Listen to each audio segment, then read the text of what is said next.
Guys, familiar ba kayo dito sa baso na to? Ayan, oh. Alam niyo ba kung magkano ito? 500. Walang biro po yan. 500 daw po ito, oh. Diba? Bayad na daw, may nag-mine. Kung iisipin mo, diba?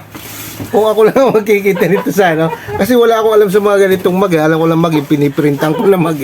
Binuin mo 500 pala ito, guys, ito. Pero yung totoong presyo kaya nito, magkano kaya? Yung totoo talaga, kung bibilin mo na. Kasi dahil ito yung surplus na, siguro mas mahal pa. Mas mahal. Diba? Kaya nga nung ipinost ito niya, nung nag-live siya, nung pinano niya, na-mine ka agad, guys.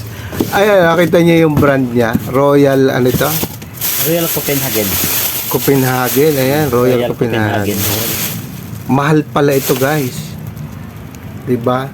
Ay tayo, mga cook lang tayo. Ito sila, Royal. Inuman daw ito ng mga Royal blood. Ayan, oh. Ay, grabe. Napakamahal nito, guys.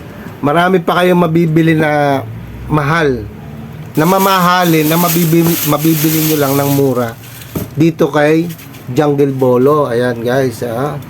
Diba? Siguro patagalin pa ito ng mga ilang taon pa. Magkakaroon na rin ito ng mas mamahal pa ulit ito, guys. Oo, check yun. Oh, ba't kaya ang mamahal ng mga ito, no? Pag nilagyan kaya ito ng tubig, pag ininom mo, parang lasa Royal na. Bro, mag-Royals eh. Kasi Royal, ano? Pag nilagyan mo ng tubig, pag ininom mo, lasa Royal. Di po, joke lang. Ayan, pero talagang napakamahal nito. Ay, puto. Ay! Asag pa. 500. 500. Ito, wala akong mababayad. Ayan, guys, oh, 500. Di ba? Comment kayo kung alam nyo din po ito mga ganito. Ayan, oh. Oh, yung mga naniniwala dyan. Pero talaga 500 po yan. Ayan, oh, baka ito na yung presyo niya. Oh. Binayaran, 550 yan. 550? Grabe pala. No? Mahal pala ito, guys.